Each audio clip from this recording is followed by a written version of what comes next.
Welcome to the Monday Morning Wake Up Call with your host, Kerry, managing broker at Remax Elite, and Heather Holiday, your social marketing nut, talking about hottest real estate topics with a little weekly activity and motivation for the week.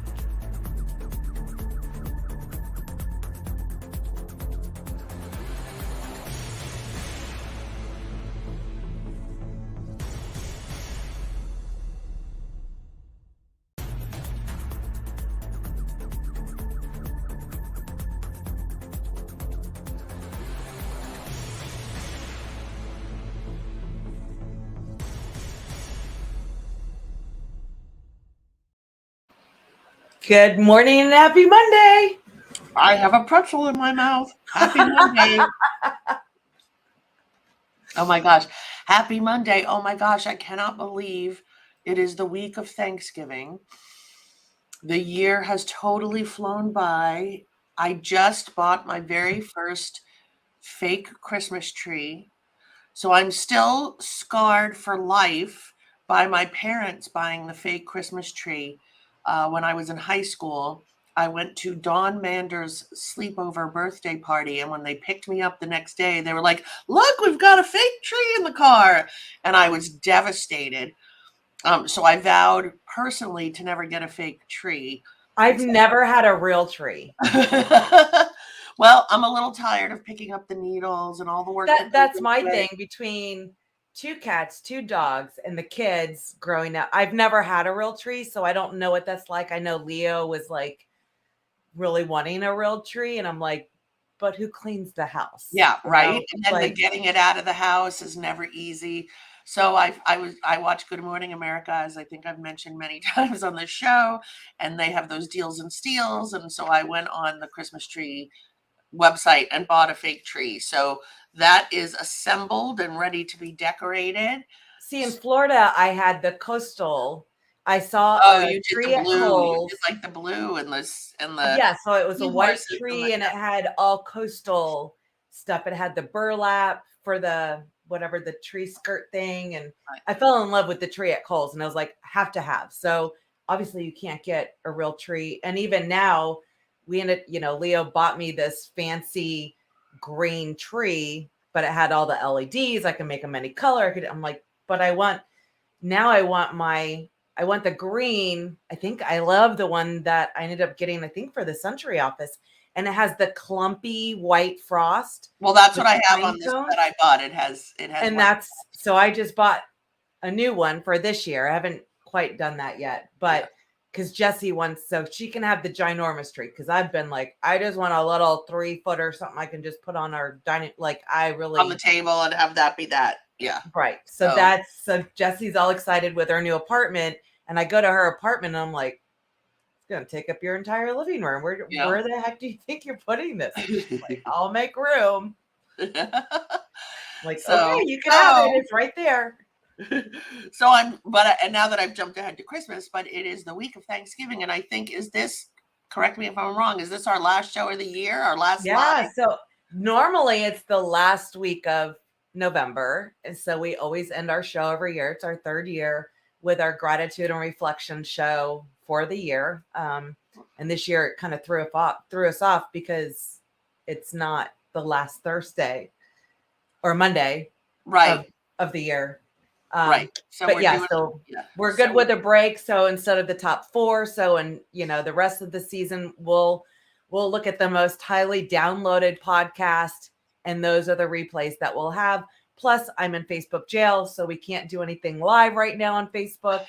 I'm begging them. Apparently, I'm attached to too many pages that have been unpublished, which has been an issue for over a year, but quite annoying. You would think being, I don't know. They keep inviting me to this stars thing where, they pay you for reels, they pay you for lives, they pay you for all this stuff. I've been a exclusive Facebook power admin for years because I manage so many groups with so many members. You would think having some sort of clout with exclusive Facebook stuff that would get me out of jail sooner, but it's not. So I don't know. But it's not. I'm, reach out to them every day, but I don't know what to do. It's kind of weird. So I can't publish anything. I can't do much of anything, I guess. Yeah. And I've never been in Facebook jail, so I don't know what's like. I'm very cautious of anything I do because I would never want this to happen. And I guess I'm just attached to. And here we are. So at least we're on YouTube. That's good. And we can share it onto Facebook. So that's kind of our workaround right now. But yeah, so gratitude and reflections. And this was, I think being in Facebook jail, it's been really like a tough couple of weeks for me. But there is so much to be grateful for. And the reflections was very interesting because it's been an interesting few years. And this year, everything is like quickly kind of flopping. And, you know, when we just had our big girls trip, I mean, that was one of our biggest conversations, you know, like the last couple of years, we've been so crazy. And now that we have like a glimpse of free time, we almost don't know what to do with ourselves. Right. So, and it's a struggle. It's a struggle. It's true. It's true. So let's talk about gratitude first, and then we'll talk about the reflections part. And hopefully what I was about to say, I'll remember in about 10 minutes from now for the reflections. So just remind me MLS class, and then I'll remember. Okay. So for gratitude, you know, we always talk about positivity, and, you know, you get what you put out there. So if you're out there and you're being positive, you're going to get positivity back, you know? And so with gratitude, sometimes it's hard. And I'll just say, so I lost my mother this year, as many of you know, because I've talked about it before. But you have to look at the good side of that, or you don't have to. I have to look at the good side of that. So instead of being like, and let me tell you, I have my moments, you know, of, oh, this is going to be my first holiday season without either parent. But my mother lived to be 85. I mean, that is a good life. I can only hope to live to be 85.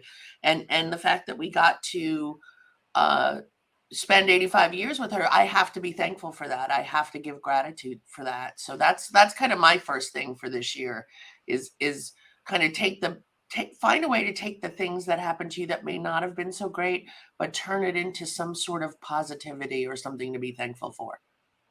Absolutely. No, I always say the same thing. Like even when the worst things that happen, I always, you know, from lemons make lemonade kind of thing. Just always trying to, you know, and I always know it may not seem okay in the moment, but in a year from now, I'm like, if this didn't happen, I wouldn't do this. And I've always tried to take that negative and, you know, spin it into a positive. I'm super grateful this year for health because last year was like a complete doozy of things that had never happened. I mean, tearing my ACL and all of that craziness, that was no fun. That was my Christmas present to me, was my surgery. But I feel I'm almost like 99% normal. I never know which knee, but right now with the cold, I definitely know. You feel it. I'm like, okay, what's going on here? Cold weather, because it's reminding you which is the bad knee. Oh, for sure, yes. But there's so many things to be thankful for. I mean, a lot of us in the real estate business have still been successful with the kind of, I hate to keep using the word crazy market, but it's been a crazy market. And we're still seeing success, and we're still selling homes, and we're still being able to help people every day achieve their goal to find a home that works for them, you know? I think that's great. I know so many people who've had a great year, you know, where we have, a great year. And I mean, for me, it's like, I love it because it gives us an opportunity to pivot sometimes, you know, when we're so used to just, I feel like the last couple of years, we've just been running full speed, no break, no time for us. And it's, you know, it's allowing us to have that kind of create that balance again. Like we really haven't had the balance, and, you know, asking, you know, kind of forgiveness and permission from, you know, our significant others and families because we are so crazy, and take it while you can. Right. You know, now we are kind of pivoting. I still feel you just like any market, you just have to pivot and change. I mean, you always have to adapt, and it allows us to grow as individuals with our family, you know, take this time to create that balance that's one thing I'm grateful for, is being in a place that I absolutely love, because I have that balance where on the weekends I'm out there playing, and it's like work hard, play hard. I may work 12, 14-hour days, but I'm making sure, on the weekends to just, I'm still usually work in the mornings, but I'm out playing, I'm enjoying life. And I think that balance, which was always my biggest struggle, because I love what I do. So it doesn't feel like work. It's kind of like, some people play games or do crossword puzzles or knit or whatever it is. I want to work. Like, that's my Right. dream. And it doesn't feel like work because I absolutely love what I do. But, my family, and now I don't have, all the cheer games and football and this and that. I'm not running around for the kids. It's our time, I guess. Yeah. The kids can have their own life. And grateful for having the ability to do that, to be able to take the time for yourself or for your family or whatever that looks like for you. Build that into your life, and that's awesome. I'm always grateful for where I live. I think I live in a beautiful place. I think you feel the same about where you live. The beach is right there. I mean, there are people, I forget this all the time, who've never seen the beach. It's absolutely crazy here, but everyone goes to like Destin or, yeah. So you're still that's the thing, is drivable. everybody's like, oh, well, I'm here, I want to live there. And Yeah. why did you move, kind of thing. And I think we always want what we don't have. That's That true makes too. sense. Yeah. Yeah, for sure. I mean, so, so many things.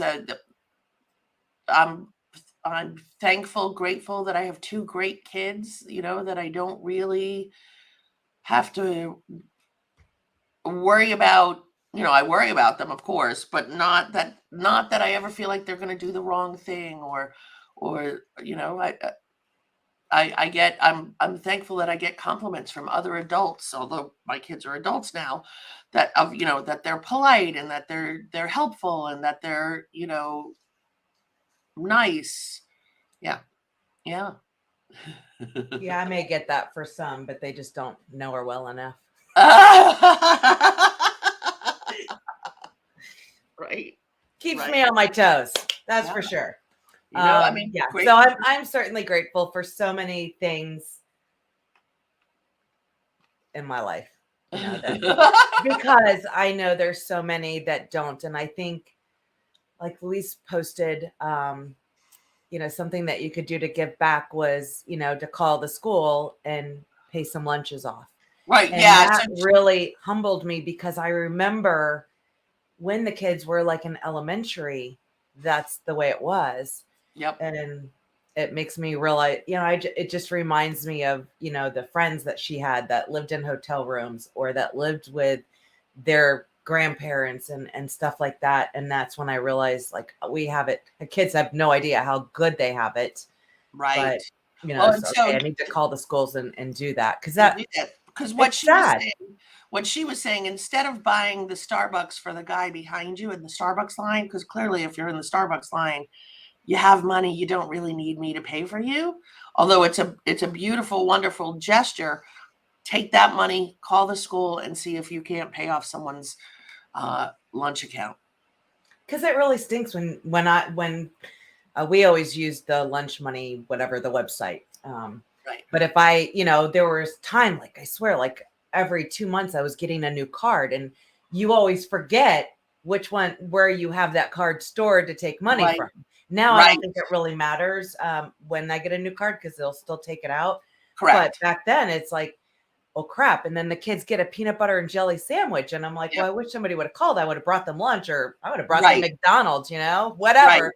Right. But there are so many families where, even my kids say that. And it would be such a great thing if the company that you give the money to, if they just had like a separate thing where you could that would make it so much easier that way, And I wonder, because like when COVID hit, like I always have tons of money in there. And then it takes out when it gets low, and I just have them, take out like 30, whatever. And I'm like, I wonder where all that money was from when I was in Florida and when I was here. Where does that money go? And my heart's like, well, I hope that they would just give it to the schools, or are they waiting for Right, me to rather say give than it back? rather than that third party company pocketing the money. Yeah, that's an Yeah. interesting thing to think about. What are some of the other things that we could do like that? Well, we're very much involved in the Brevard Children in Need, and that's we have our big fundraiser in September. And hang on 1 second.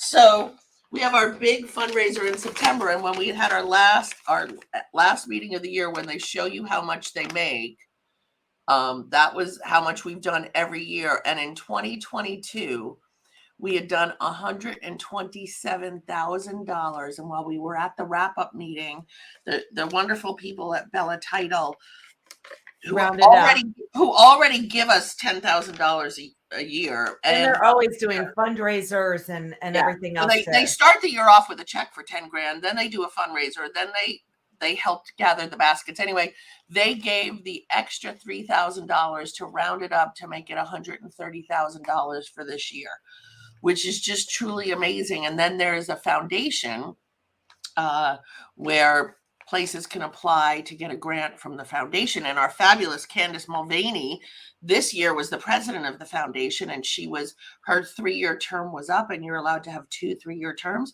So she was elected to be on the foundation again for another 3 years, and the president of the foundation for 2023. Wow.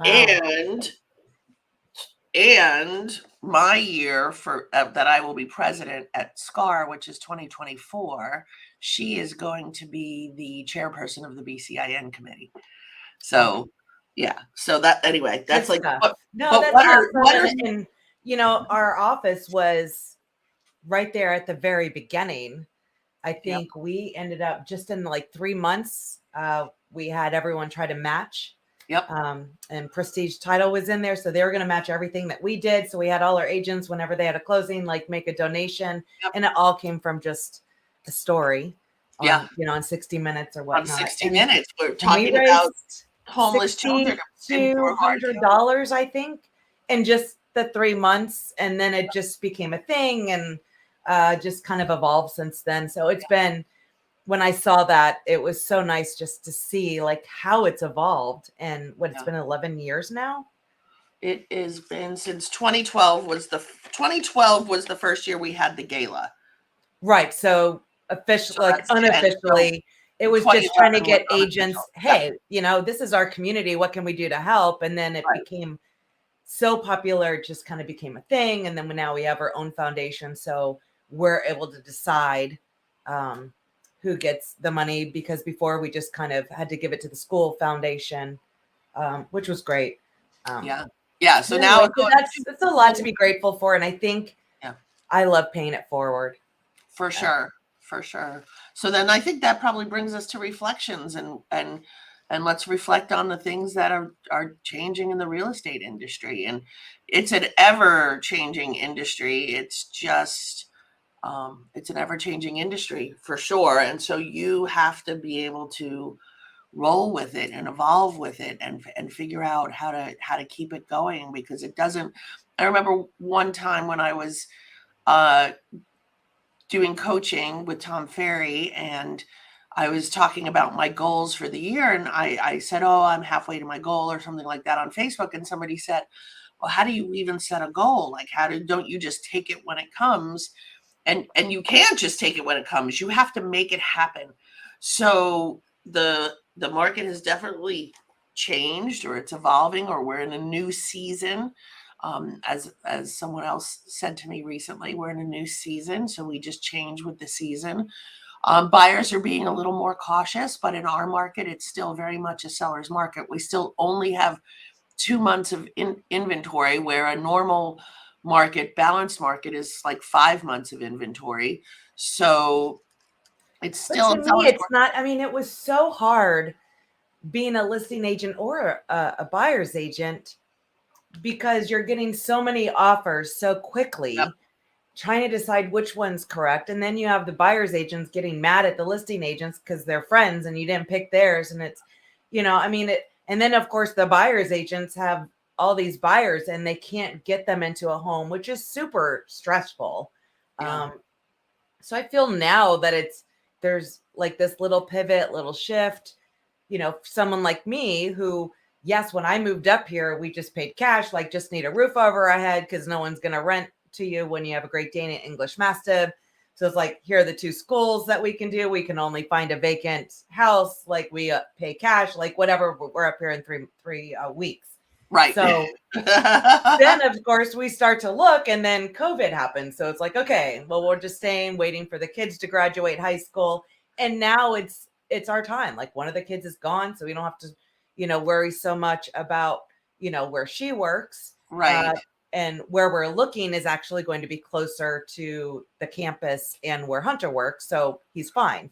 Gotcha. So, but now, like, I wouldn't even consider in this, last year's market, I guess, wouldn't even consider it. Not even going to try to attempt to play that game. Not going there. So now is where, okay, now we can actually look and, all that kind of fun stuff. So I feel in every market, there's always going to be buyers and sellers. But I hope, everyone can kind of do that pivot. And it's not a bad thing. We have a little bit more time to balance. It's the frenzy. The frenzy's over. Thank goodness, Yeah. I mean, I'm okay. I think that's a good thing. Like that was just, I feel it was such super stressful for an agent. I just know what it was like when we were trying to buy and multiple offers, and that's nothing compared to what it, was like. And that was so stressful when people are needing to move or job relocation, schools, and, all of that. It's super stressful when you lose out because you don't have cash or you don't have this, or you want an inspection, or, you don't have, $50,000 to pay over appraised value. Right. So I hope we can, and I know it's hard when you're used to being crazy, but find the good in that because you're able to have that balance and really spend time with your family and Yeah. So that's it. It's work on the balance. You have a little bit more time. You don't have to, at the drop of a hat, go look at something or go do something because you're afraid it's going to be gone in 2 hours or 4 hours. I think people who are in this business and this is their career, I think you find ways to make it happen, to continue to find those buyers and sellers and to network. And, maybe now's the time you get into coaching because you need help with your focus. We had what I'll call a conversation with Sylvia. Sylvia's our top agent in our office. And even during the pandemic, she had her best year. I mean, she still has grown every single year. And she's been doing coaching since she started in real estate. And, one of my questions to her was, you still need coaching? Like, haven't you learned it all already? But the thing that comes with coaching, one, again, we're in a different season than we were last, 6 months ago, or we're having to pivot, as you say. And sometimes what the coach said to you 5 years ago didn't really apply to you. And so they may be repeating the same thing now, but now you're hearing it and you're making it apply. I feel that way anytime I even take classes. When we did Sales Power and all of that, even the video boot camp, I feel I'm in a different place.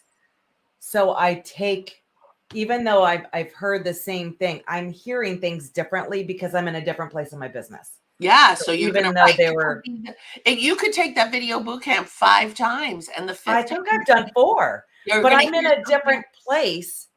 So I understand some terminology or I'm ready to up it. Whereas, maybe I was just beginning. So all of this over my head stuff was like way over my head. And so every time I feel I would take it, I'm in a different place. So I'm taking in different nuggets and I'm absorbing the information in a completely different way. And I think coaching is incredible. If you're coachable, not everybody is coachable.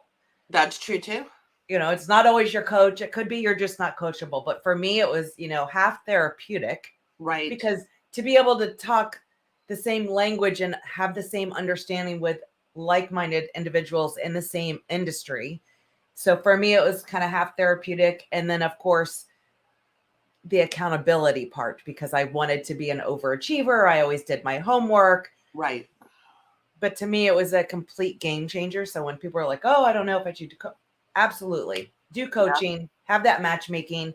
I feel, I mean, even you, when you were doing it, I think that accountability and making sure that you're doing that, I think that can make all the difference in the world if, you get the right coach. Yeah, I think so too. I think so too. So now is that something that you look into doing coaching, or planning your day, or what are you going to do different as we're making this pivot that's going to continue to make you be successful? And so I teach this class once a month. It's called MLS 101, and it's a class for people who get MLS fines, and then they have to take this 2-hour class that I teach at the board.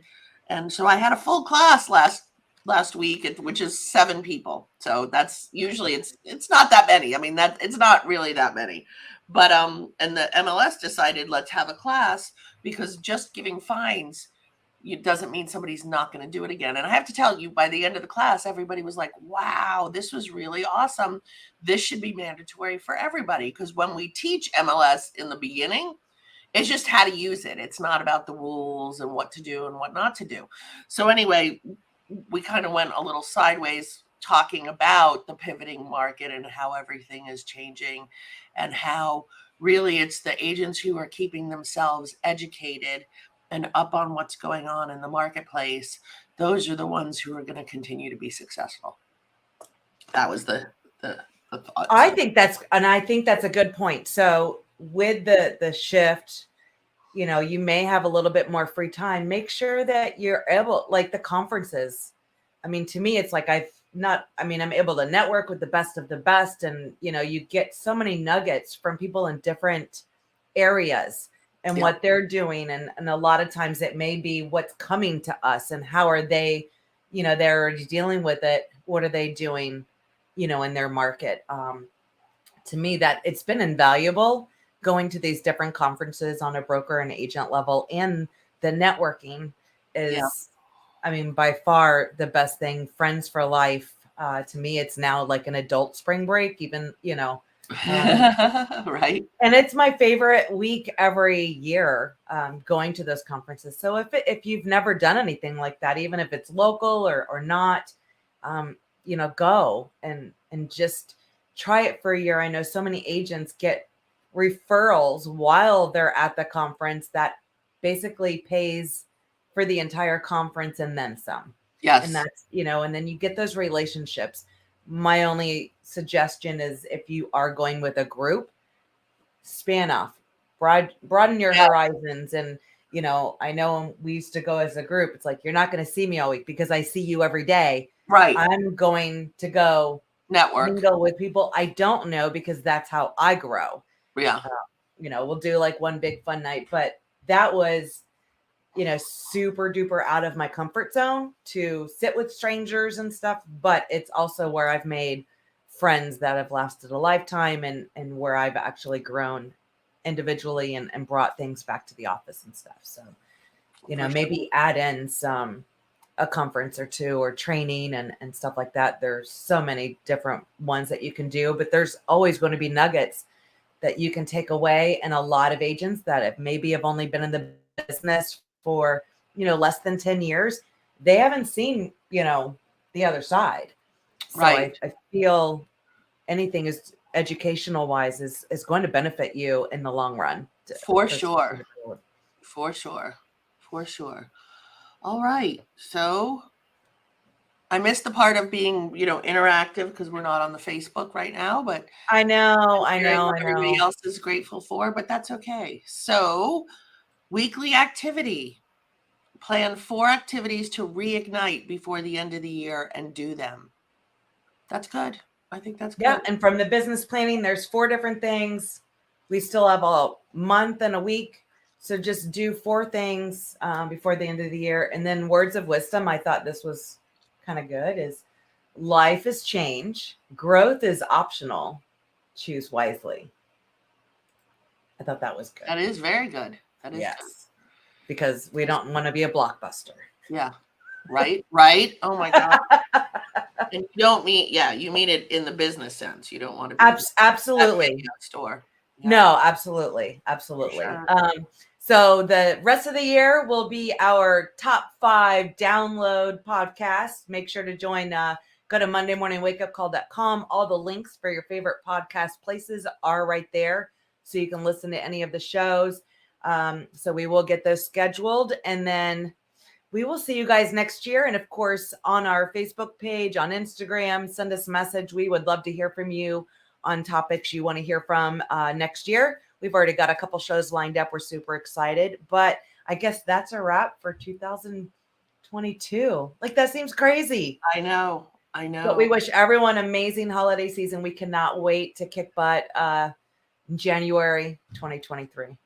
But till then, wake up, kick ass, and repeat. Bye, everyone. Bye, everyone.